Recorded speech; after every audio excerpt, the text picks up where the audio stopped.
Ang respeto ay madalas na hindi kusang ibinibigay ng mga taong nakapaligid sa atin.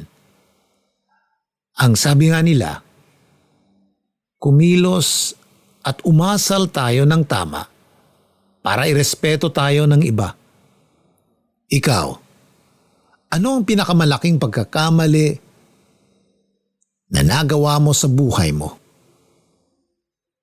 Dear Papa Van, ang ugali ng isang tao ay nahuhubog mula sa kanyang pagkabata. Kung paano siya pinalaki ng kanyang magulang, ganun din ang magiging ugali at personalidad niya. Pero para sa akin, hindi lamang ang mga magulang ang humuhubog sa ugali ng isang bata, kundi pati rin ang mga pangyayari sa kanyang buhay. Nga pala, Papa Van, magandang araw at sa lahat ng mga kabarangay na nakikinig ngayon. Ako si Eunice, 31 years old. Nagtatrabaho sa isang telecommunication company.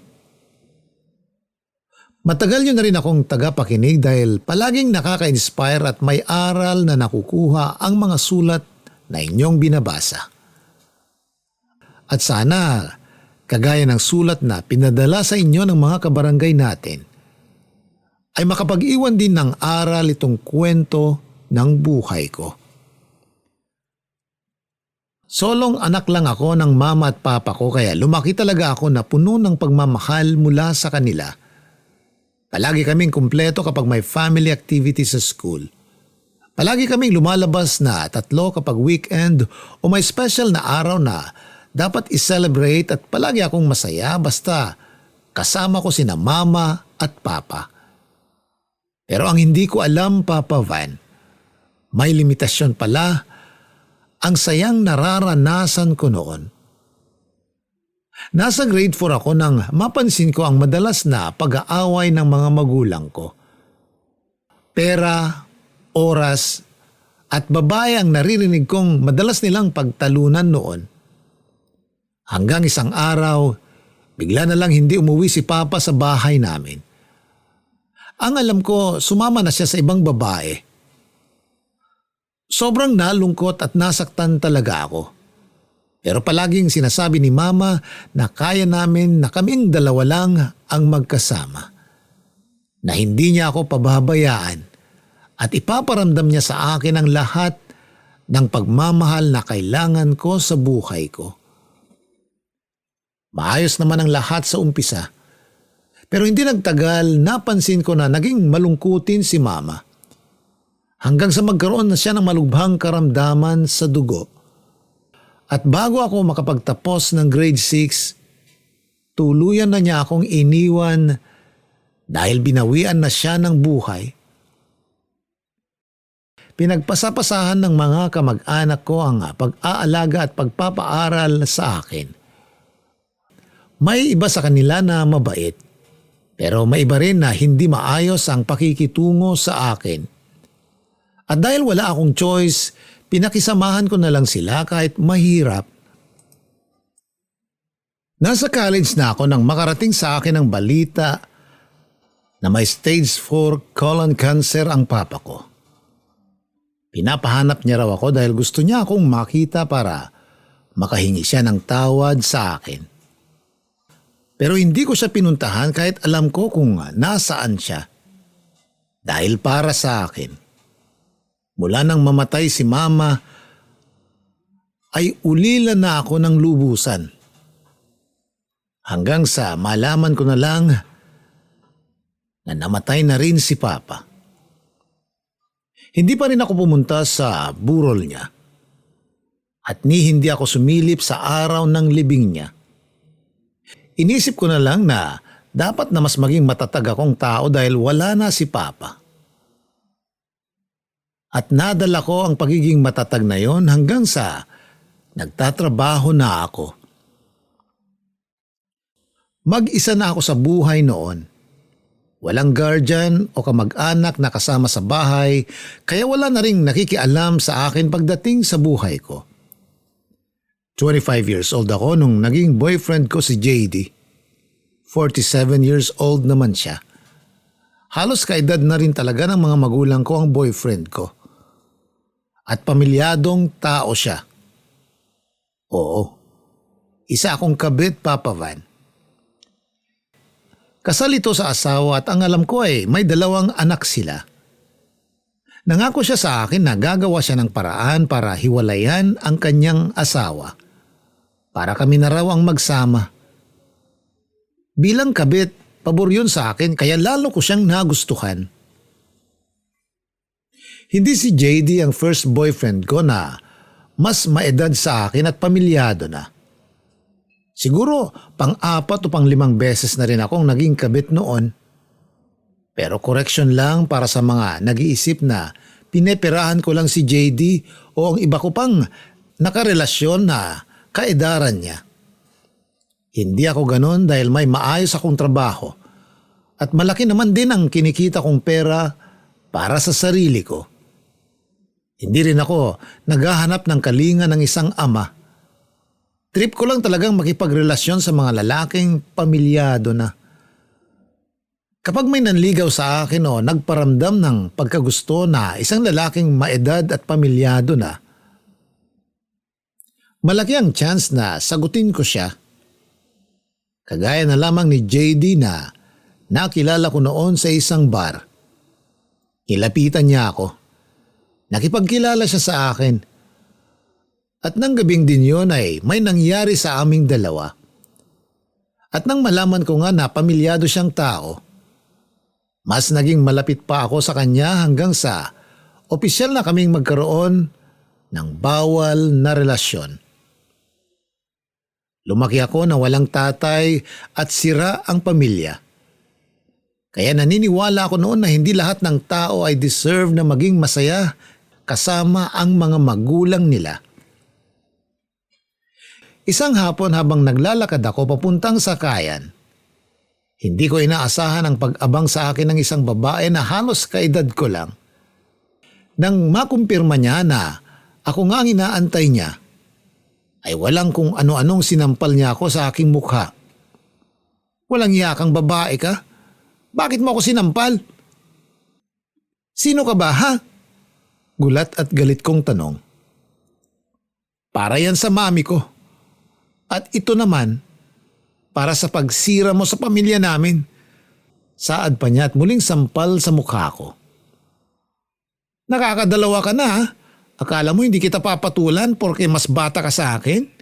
Halika dito at... Aray! Bitawan mo ang buhok ko! Bitawan mo ako! Hindi ko pa man natatapos ang gusto kong sabihin ay sinabunutan na niya ako. Sa isip ko noon, baka isa siya sa anak ni JD. Habang nakasabunod, kung ano-anong masasakit na salita ang sinabi niya sa akin. Ang kapal daw ng mukha ko. Sa dinami-dami raw ng lalaki ay bakit daddy pa niya ang napili kong landiin. Mabuti na lang ay nasundan siya ni JD at nung makita kami ay agad siyang pumagitna. Inawat niya ang anak niya at inilayo sa akin. Galit na galit talaga yung anak niya. Kahit hawak na siya ni JD ay gusto pa rin niya akong sugurin. Hindi na ako nanlaban noon. Nanahimik na lang at naglakad palayo. Iniwan ko na silang mag-ama dahil marami ng tao ang nagtitinginan. Papa Van, yun ang unang pagkakataon na nakilala ko ang anak ni JD na si Susan. Wala rin kasing social media si JD kaya hindi ko alam ang itsura ng pamilya niya. Isa lang ang sigurado ako. Losyang nangasawa niya kaya nagagawang mambabae ni JD.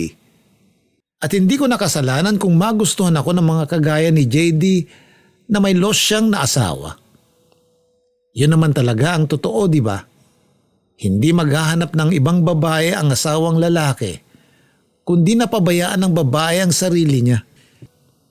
Yun kasi ang nakita ko sa mga magulang ko noon. Sa sobrang pag-aasikaso at pagmamahal sa amin ni Mama, napabayaan na niya ang itsura niya. Tumaba siya. Hindi na masyadong nag-aayos at hinayaan niyang kumupas ang kanyang ganda. At yun ang nag-iisang dahilan na nakita ko kung bakit kami iniwanan ni Papa noon. Hindi yun ang unang pagkakataon na may sumugod at nang-away sa akin, Papa Van. Nagkaroon na kasi ako ng ilang karelasyon na may asawa at anak, kundi ang anak ang sumusugod sa akin. Yung mismong asawa naman o kaya'y kamag-anak ng asawang babae. Kaya nakasanayan ko na lang din ang may skandalo. Wala na akong pakialam pa. Kahit ilang beses akong matawag na kabit. Kasi sa huli naman, iniiwanan ko rin ang mga lalaking nakakarelasyon ko kapag nagsawa na ako sa kanila. Nang gabi na sugurin ako ni Susan malapit sa may sakayan. Papunta dapat ako sa bar noon kung nasaan ang mga kaopisina ko na naghihintay sa akin, Papa Van. Saglit akong nag-isip bago nagdesisyon na tumuloy pa rin sa bar. Kahit inayos ko na ang buhok ko noon at nag-retouch ako ng makeup, napansin pa rin ng mga kaopisina ko ang namumula kong pisngi at sugat sa labi dahil sa malakas na sampal ni Susan sa akin. Hindi ko sinabi sa kanila ang totoong nangyari. At sinabi ko na nada pa lang ako kaya ako nagkasugat. Hindi ko alam kung naniwala ba sila sa sinabi kong dahilan, basta hindi na lang din sila nag-usisa pa. Nakatanggap naman ako ng text message mula kay JD na humihingi ng sorry sa nangyari. Pero hindi ko na yun sinagot pa. At nagpakalasing na lang ako sa buong gabi. Kinabukasan nang nasa bahay na ako at masakit ang ulo dahil sa hangover, tawag ni JD ang gumising sa akin. Pinaliwanag niya ang nangyari na nakita raw pala ng misis niya ang isang cellphone na ginagamit niyang pan-text at tawag sa akin kaya nalaman nito at ng mga anak nila ang tungkol sa maling relasyon naming dalawa. Ayoko naman talaga ng gulo, Papa Van. Kapag ganun na, alam kong nahuhuli na ang boyfriend ko dahil sa pangangaliwang ginagawa niya sa asawa niya ay nakikipag-break na ako sa kanila. At yun ang sinabi ko kay JD, na tinatapos ko na ang relasyon naming dalawa. Kaya lang hindi siya pumayag. Hindi ko alam kung nasan siya ng mga oras na yon pero halos umiiyak siyang nagmamakaawa sa akin sa tawag na huwag siyang hiwalayan. At dahil masakit ang ulo ko noon, pumayag na lang ako na hindi matapos ang relasyon namin. Araw ng Lunes, nag-aya ng lunch si Christian. Katrabaho at kaibigan ko na isang Becky. Akala ko naman trip lang niyang manlibre. Yun pala, gusto lang niyang makipagchismisan. Magkaiba kasi kami ng department, kaya minsan lang kung mag-usap. Nakarating pala sa kanya yung tungkol sa panunugod sa akin ng isang babae. Dahil siya lang talaga ang matatawag kong kaibigan ay nagkwento nga ako sa kanya. Pero girl, matanong ko lang, bakit ba trip mo talagang jowain yung mga lalaking may asawa at mga anak na? Hindi mo naman sila ginagawang literal na sugar daddy. Kasi hindi ka naman nanghihingi ng pera. Tanong ng kaibigan ko pagkatapos kong magkwento. Wala lang. Ang sarap lang nilang paglaruan. Ang sarap bilugin ng mga ulo nila. Yung akala nila patay na patay ako sa kanila. Pero ang hindi nila alam, pinaglalaroan ko lang sila. Gusto ko lang din talaga na iwanan na nila ang pamilya nila. Natatawa pero may hinanakit kong sambit. Bakit kapag ginawa nila yon, nakikipaghiwalay ka naman sa kanila? Ikaw na nga ang pinili pero ikaw din ang umaayaw sa huli. Saad pa ng kaibigan ko. Hindi ko naman kasi talaga sila gustong jowain. Hindi talaga ako seryoso sa kanila. Ang gusto ko lang talagang mangyari, pare-pareho kaming masaktan. Gusto kong maranasan din ng mga asawa at anak nila ang sakit na naranasan namin ni Mama dahil sa pambababae ng papa ko. May diin kong sambit. Siguro ang iniisip ng ibang kabarangay natin ngayon habang nakikinig sa kwento ko. Sobrang sama ng ugali ko. Papa Van, hindi ko naman tinatanggi yun. Ilang beses ko na rin na narinig mula sa ibang tao na ipokrita ako, malandi, makati, at kung ano-ano pang masasakit na salita na tinatanggap ko na lang. Ganun talaga. Kasi pinasok ko ang sitwasyon na yun. Choice ko na maging kabit ng ilang beses kaya dapat na masanay na ako. Choice ko na gumanti at iparamdam sa iba ang hirap kung paano magkaroon ng broken family. Alam ko na hindi dapat binubunton sa ibang tao ang sakit na nararamdaman ng dahil sa nakaraan ko. Pero damay-damay na.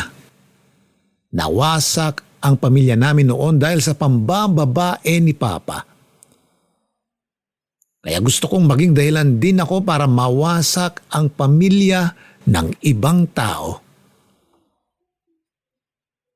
Kung ano ang sakit at hirap na naramdaman namin noon ni Mama, dapat maramdaman din yon ng ibang tao. Sabi nga nila, di ba? Life is unfair. Kaya dapat na pare-pareho kaming magkaroon ng hindi masayang pamilya. May isang linggo pa akong hindi pinuntahan ni JD. Pero madalas naman akong nakakatanggap ng text mula sa kanya. Inaayos niya lang daw ang gulo sa pamilya niya. At nangako siya na pupuntahan niya ako sa oras na maging okay ng lahat sa kanila. Papa Van, araw ng Biyernes. Hindi ko inaasahan na pupuntahan na naman ako ni Susan. Hindi para awayin at pagsalitaan ng masasakit. Kundi nakikiusap at umiiyak siya, natigilan ko na ang daddy niya. Na wag ko nang sirain ang pamilya nila dahil inaayos na ito ng mami niya. Sinabi ko naman ang totoo na nakikipaghiwalay na ako sa daddy niya pero siya lang tong parang aso na habol ng habol. Yun naman kasi talaga ang totoo, Papa Van. Ang mga pamilyadong lalaki na nakakarelasyon ko ang naghahabol sa akin lalo na kapag nakikipaghiwalay na ako sa kanila. Wala eh. Masyado silang sabik sa mga babaeng hindi hamak na mas bata at mas sariwa sa mga asawa nila. Siguro nga, hindi lahat ng mga lalaki ay ganon. May iba rin naman na faithful sa asawa at pamilya nila.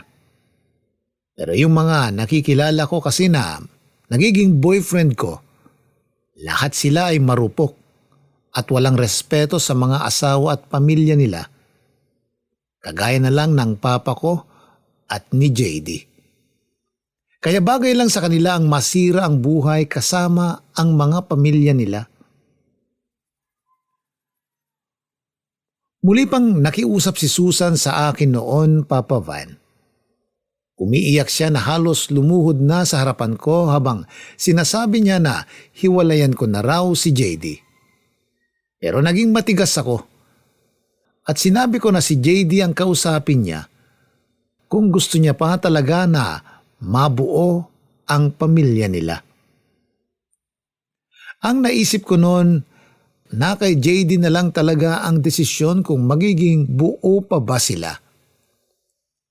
Dahil hanggat nag-e-enjoy ako sa karelasyon ko, hindi ako basta-basta bumibitaw.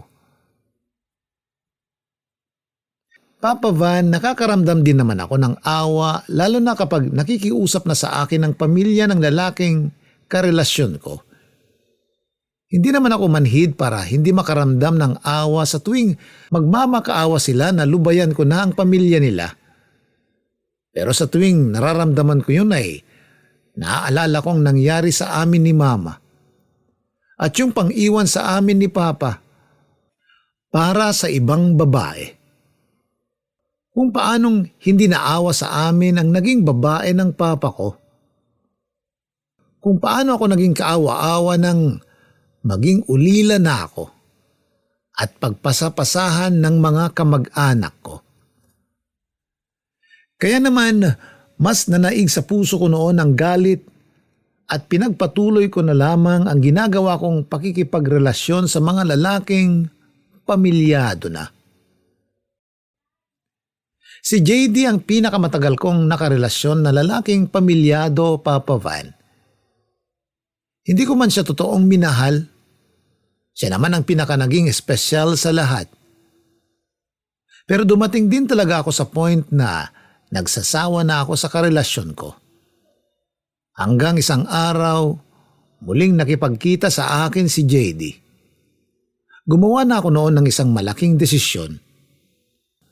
Sinundo niya ako sa opisina namin at doon kami sa loob ng sasakyan niya nag-usap. Tulad nga ng napagdesisyonan ko, nakipaghiwalay na ako sa kanya. Ayaw niya talagang pumayag dahil ako raw ang mahal niya. Iiwan na raw talaga niya ang pamilya niya basta bigyan ko pa siya ng konting panahon. Kagagaling lang daw kasi ng asawa niya sa ospital, kaya hindi pa niya magawa. Pero nag-aantay na lang daw siya ng magandang tiyempo. Ilang beses na siyang nangako sa akin ng ganon. Kaya wala na akong tiwala sa kanya. Ayoko nang magpauto. Buo na talaga ang desisyon kong makipaghiwalay sa kanya. Eunice naman, please. Huwag mong gawin sa akin to. Ikaw talagang mahal ko. Hindi ko kakayanin na mawala ka sa buhay ko. Parang awa mo na. Huwag ka na makipaghiwalay sa akin kasi… Hirap na saad niya na parang nanikip ang dibdib. Anong nangyayari sa'yo? May pag-aalalang tanong ko. Naninikip ang dibdib ko. Hirap pa niyang sambit. Ay naku JD, hindi mo na ako madadaan sa ganyan. Sige na. Bababa na ako ng kotse mo. And please lang, huwag mo na akong tatawagan, ite-text o pupuntahan sa bahay ko, okay? Break na tayo.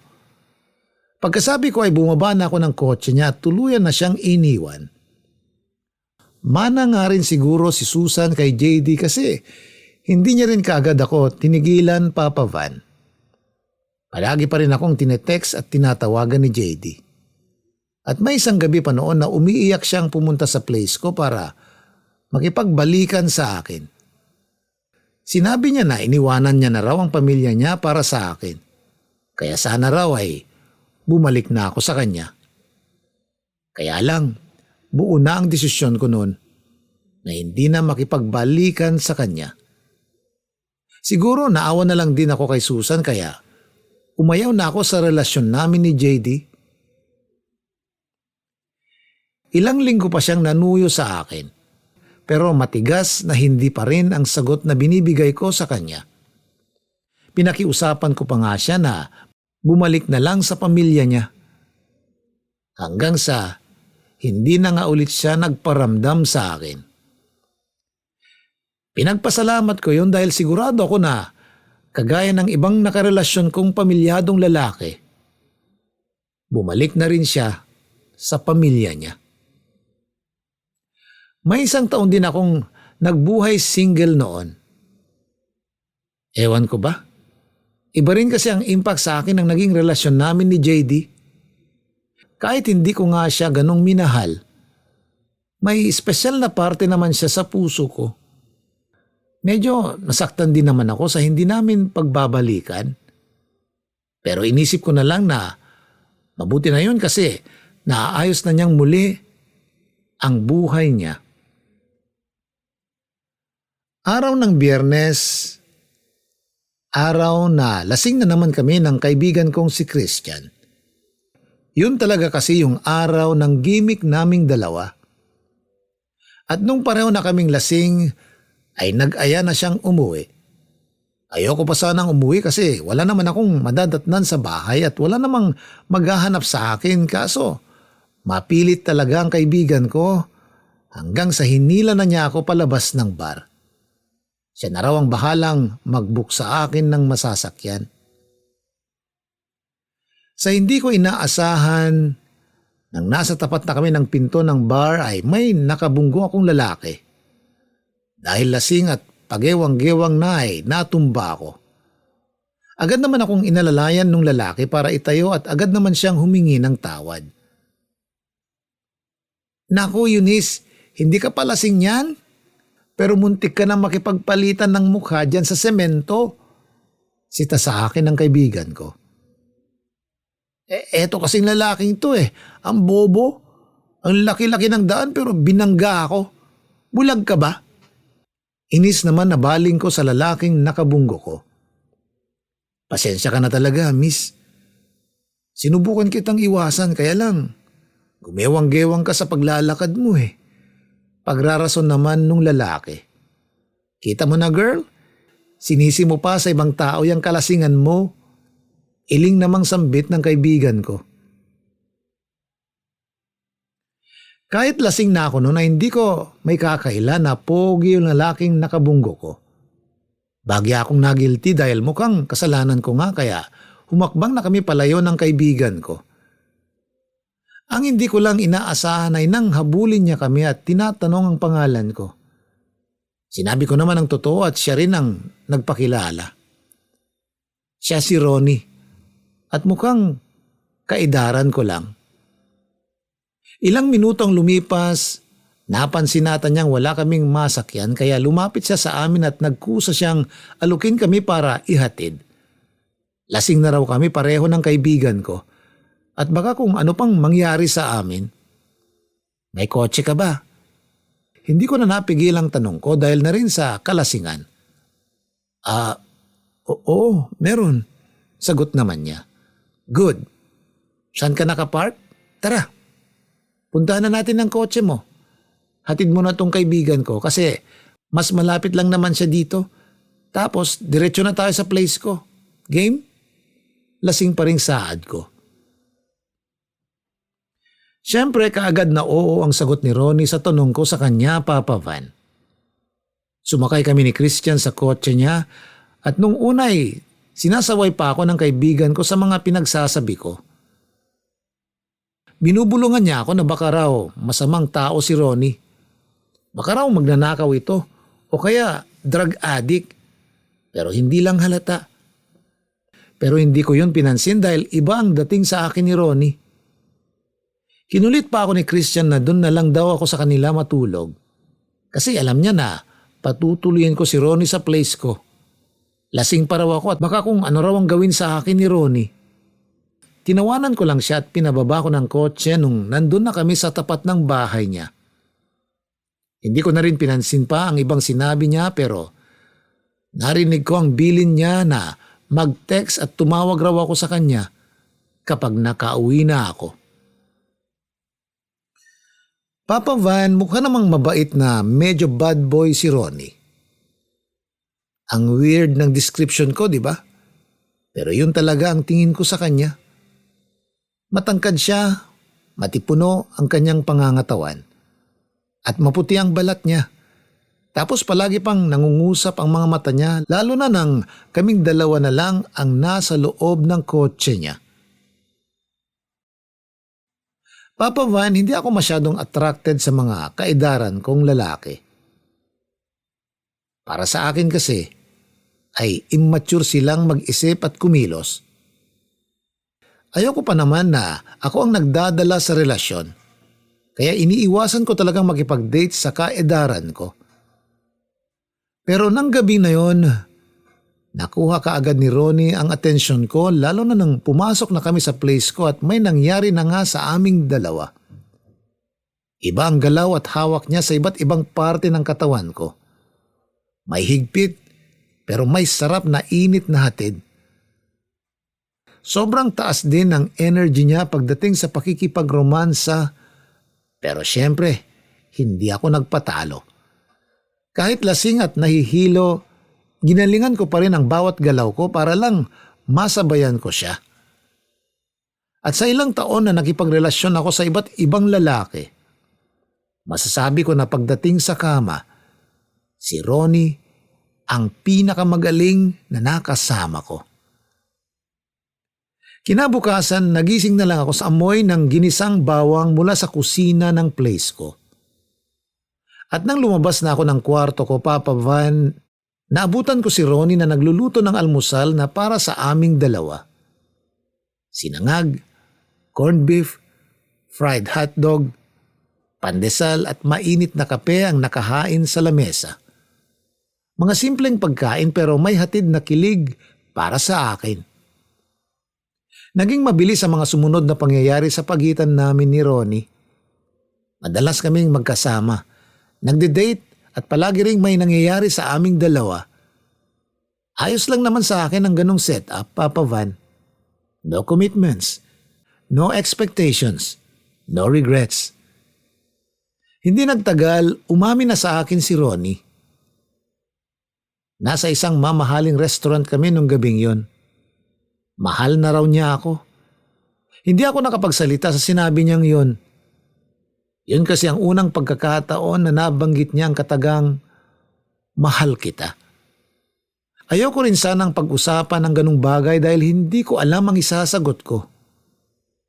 Oo, gusto ko rin naman siya pero may takot lang kasi ako na baka hindi niya matanggap ang nakaraan ko. Pero nung gabing yon, gusto rin niyang malaman kung pareho ba kami ng nararamdaman para sa isa't isa. Para makaiwas sa ganung topic, inaya ko na siyang umuwi.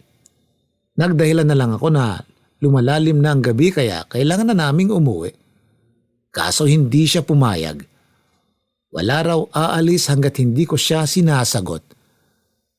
Dahil sa kakulitan niya ay hindi ko na napigilang sabihin na hindi pa niya ako gaanong kilala. At baka siya pa ang kusang lalayo kapag nalaman niya ang nakaraan ko. Pero ang sabi niya, wala siyang pakialam pa sa kung anuman ang kwento ng nakaraan ko. Ang mahalaga raw, yung present namin. At ang pinakamahalaga sa lahat, yung mahal namin ang isa't isa. Kaya hindi raw siya papayag na maagaw ako ng iba sa kanya. 3 linggo pa lang kaming nagde-date noon ni Ronnie nang maging opisyal na ang relasyon naming dalawa. Siguro nga masyadong mabilis ang mga desisyon na ginagawa ko pero ramdam ko naman noon na mahal ko na rin talaga siya. Papa Van, iba kasi si Ronnie sa mga nakarelasyon kong lalaki. Iba ang effort at pagmamahal na pinapakita at pinaparamdam niya sa akin. At ang alam ko sa sarili ko na sa lahat ng lalaking dumaan sa buhay ko, siya ang pinakamahal ko. Kaya hindi ako nagsisisi na nilagyan ko ng label ang relasyon naming dalawa. Naging mas ma-effort pa si Ronnie nang maging kami na nga. Palagi niya akong sinusundo sa opisina at inihahatid pa uwi sa place ko. Madalas din kaming namamasyal at nag-out of town kapag weekend. Pinagtapat ko rin sa kanya ang tungkol sa mga nakarelasyon kong pamilyadong lalaki. Inopen ko sa kanya ang malungkot na kwento ng pagkabata ko. Halos mapahagulgol na rin ako noon pagkatapos kong magkwento. Pero niyakap niya ako ng mahigpit at sinabi niyang hindi na ako muli pang maiiwan o mag-iisa. At mula noon ay mas lalo niyang pinaramdam sa akin kung gaano niya ako kamahal at tanggap niya ang nakaraan ko. Kaya mas lalo ring nahulog ang loob ko sa kanya. Akala ko talaga, Papa Van, nakilala ko na ang lalaking babago sa pananaw ko sa buhay at pag-ibig.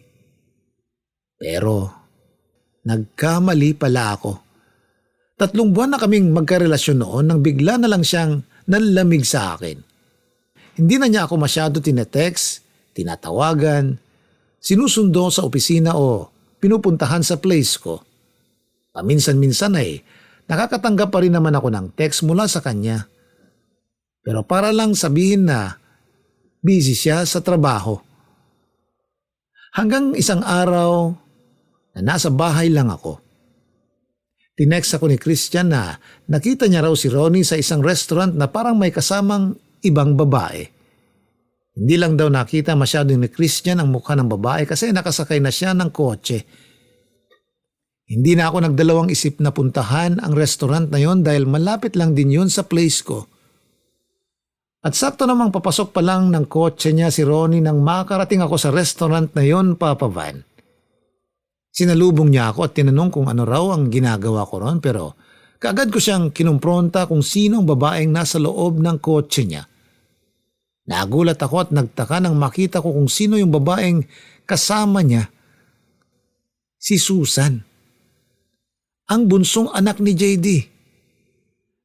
Naguguluhan at hindi ako makapaniwala nung tawagin niyang kuya si Ronnie. Ayokong maniwala nung sabihin niyang magkapatid silang dalawa, pero yun ang totoo at plinano lang pala nila ang lahat para maghiganti sa akin. Lalo kong nagulat at hindi makapaniwala nung banggitin ni Susan na patay na ang mga magulang nila nang dahil sa akin. Kinilabutan pa ako nung mga sandaling yun, Papa Van. Nang iwan kami ni Daddy para sa'yo, na-stroke si Mami at di nagtagal, namatay din siya sa ospital. Hindi lang yun ang ginawa mo sa pamilya namin, Eunice.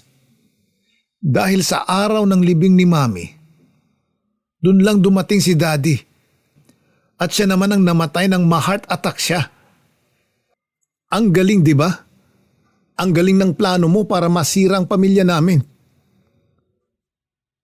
Saad ni Ronnie na pigil ang galit at iyak. Ronnie, I'm sorry. Hindi ko naman alam na gano'n ang mangyayari sa inyo, lalo na sa mga magulang nyo. Naiiyak na sambit ko. Sorry?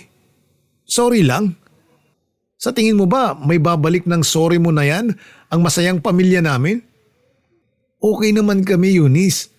Sobrang okay at saya naming apat bago ka nakilala ni Daddy. Hindi mo alam kung gaano kami kasaya bago mo kami sirain. Bago mo gawing impyerno ang mga buhay namin. Sigaw na niya sa akin. Halos manlambot ang mga tuhod ko dahil sa mga revelasyon na nalaman ko tungkol kay Ronnie, Papa Van. Sobrang nagulat talaga ako nang marinig ko ang lahat ng katotohanan mula sa kanila ni Susan. Doon ko na simulang ma-realize ang lahat. Kaya pala walang social media account si Ronnie. At hindi niya pinapakita sa akin ang lisensya o ibang ID niya. Kasi hindi totoo ang apelyido na sinabi niya sa akin.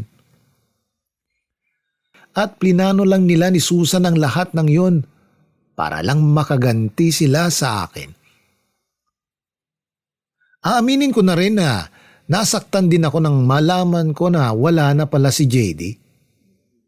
Isa yun sa mga dahilan kung bakit gustong magwala ng mga luha ko. Napilit ko lang pinipigilan ng mga oras na yon. Hindi ko kasi ma-imagine na aabot sa ganong sitwasyon ang pakikipaglaro ko ng apoy. Na magiging dahilan pala ako para mawala ang dalawang tao na mahalaga sa buhay ni Ronnie at Susan. Pero ang pinaka nagpaluha talaga sa akin noon, Papa Van, ay nang ilang beses na ulitin ni Ronnie na hindi niya ako mahal at ni minsan ay hindi niya ako minahal. Sobrang mahal ko na kasi siya noon at dumating pa ako sa point na palagi kong pinagdarasal na sana siya na talaga ang binigay ng Diyos para baguhin ang buhay ko at bigyan ako ng panghabang buhay na kaligayahan.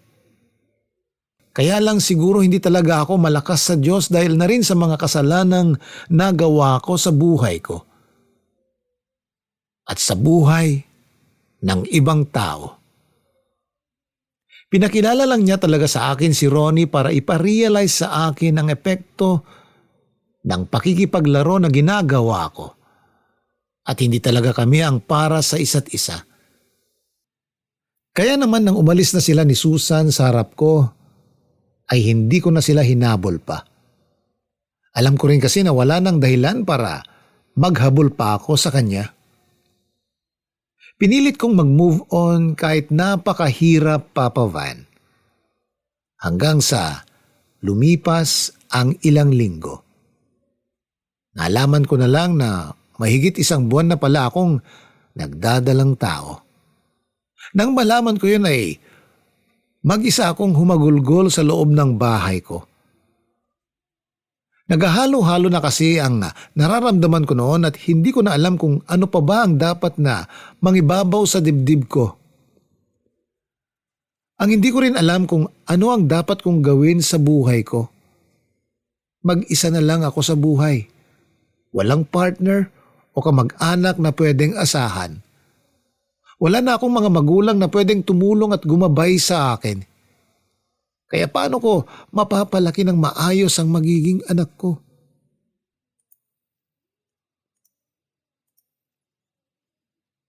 Sa huli, nagdesisyon ako noon na ipagpatuloy ang pagbubuntis ko pero hindi ko na yun sinabi pa kay Ronnie. Naisilang ko naman ng maayos ang anak ko at siya ang ginawa kong dahilan para tunay na ayusin ang buhay ko. Papa Van, sa tingin ko naman ay nagawa ko yun ng maayos kahit mag-isa lang ako. Never na rin kasi akong pumasok sa isang relasyon at nag-focus na lang ako sa pag-aalaga sa kanya. Sa ngayon, 4 years old na ang anak ko pero ni isang beses ay hindi ako gumawa ng paraan para ipakilala siya kay Ronnie. Kaya ko naman kasing buhayin ang anak ko at hindi ko kailangan ng tulong mula sa kanya. Isa pa, nabalitaan ko na rin na sa ibang bansa na sila naninirahan ni Susan. Kung may asawa man siya o mga anak na doon, hindi ko na alam at mas lalong wala na akong pakialam. Ang importante sa akin ngayon,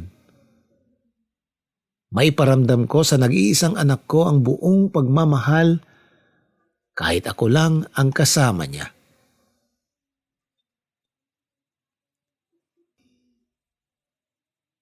Papa Van, hanggang dito na lang at salamat sa pagpili at pagbasa nitong sulat ko. Sana ay nakapag-iwan din ito ng aral para sa mga kabarangay nating nakarinig ng kwento ng aking buhay.